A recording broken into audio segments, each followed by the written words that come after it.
Welcome to Writing with Taraco. This is Frank Salazar. That's why I'm calling this little segment where I talk about writing.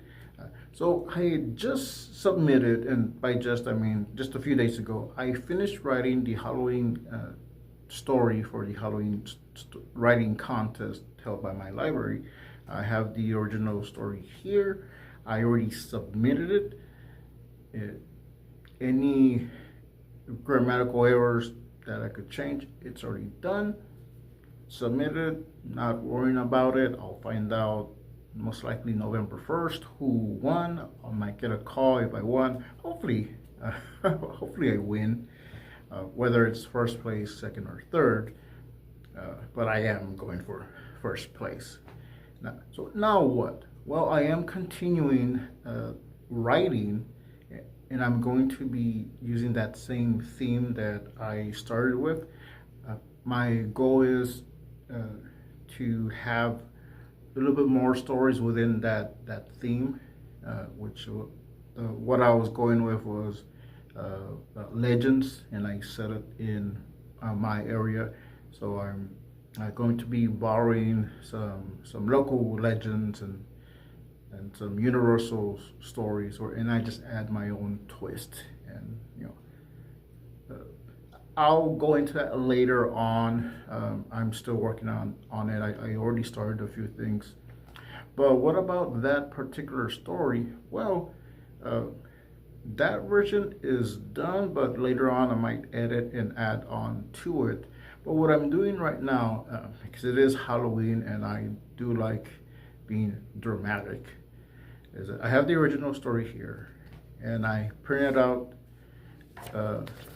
what was submitted the way they asked for. I also print out a copy where I changed the font and I changed the size, so it actually comes out to 8 pages, and here it is. So it has a handwriting font because I want this to look like an old, aged, weathered journal that has been found. So this is the process of me doing that, and at the end I'll show you the finished product. I have the original story written here in my notebook. I did write 3 pages, and once I formatted, transcribed it, did the way that the library asked for, it came out to 4 pages, which is what I originally wanted. But I also did a version where I changed the font style and the font size, and that gave me 8 pages. And these are the pages that I'm aging using some very watered down coffee and some tea mixed in. I'm making it look like these are very old pages. It's an old journal that has been discovered. That's the look that I'm going for. I did have 3 baking pans, so I was able to do 3 sheets at a time. I did print out 2 sets of copies of this version, the handwritten version, and I did make 2 different sets. So it is 2 journals that I'm making. It's the same story, but this version right here that I'm showing came out extra crispy. I call this the Scorned edition. I do like how it came out. It looks extra aged. Like this particular version has been through a lot. Has it been through a fire? I don't know. Now, after I finish my pages, and this is the one that I did first, so these are a little lighter. I made a cover using cardboard and some sheets of paper, and I glued everything together, and I stapled the pages in there by the spine, and the extra sheet that I put on the spine covers up some of the staples. And for this version, I'm using foam board for the cover, for the actual cover, what you'll be seeing at the end of this video. So these are sheets of foam board that I cut from a larger sheet.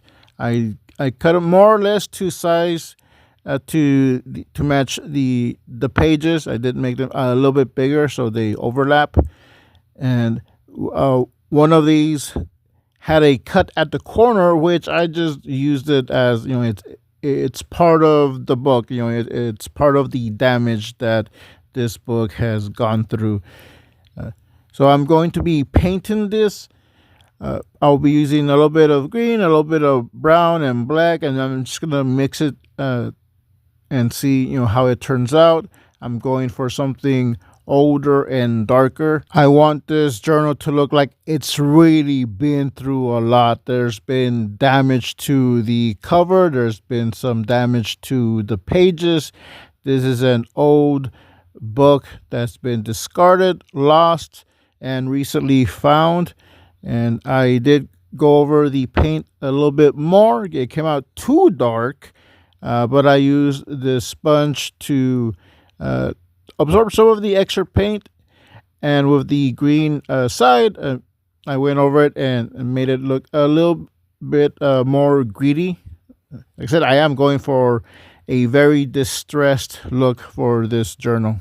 I went over the spine of the cardboard cover and just matching the paint color to the book cover, and I'm going to be gluing it together with contact glue and some super glue adhesive. Now, what I learned, and you'll see this in a few minutes, is that that type of glue actually melts through foam board, just a little bit, just enough, and it wasn't sticking the way I wanted it. So I did use some binder clips on the edge to hold it together. And I don't show this, but I did place some weights on top of it to press it even more. And this is where you can see where the glue melted it in just certain sections of the cover, which actually gave it that extra weathered and distressed look that I was going for. So it did turn out to my benefit.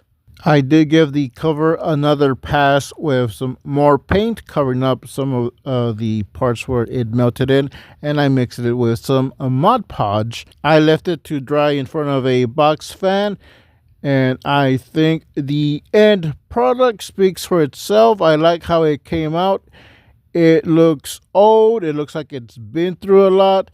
I like how the pages came out. I will be making a second version of this journal, but I will be doing that off camera. Yes, so this is the finished product. I did like how it came out. I had used some contact glue, and it caused these welts where it melted it. But I think it gives it a little bit of a class, a little bit of flavor. What am I going to do with this? Well, this is going to be the book that I'll be reading from on October 31st. I'll be reading my story. I'll be using this book. I am making another version, another copy, but I won't be using the foam board. I'll just use regular cardboard, something I can have as a prop. Because I might give one of these to the library that they can use as a prop, or I might just give one away. So now what? Well, like I said, with the contest that's submitted, this version of the book is finished, and I'll be reading that story on October 31st on all my channels, so stay tuned. What I'm doing now is I'm working on the other stories. So that's why I'm in this room, and I have my notebooks again, because I'm going to be working on that. So this will be for the writing challenge, and I won't be documenting this as much as I did this first story. But later on, I will update on what I plan to do as soon as all these stories that I'm writing on are finished. I'm thinking I might do at least 4 stories in total, 4 short stories, but we'll see. That might change, so I will be doing a lot of editing after that.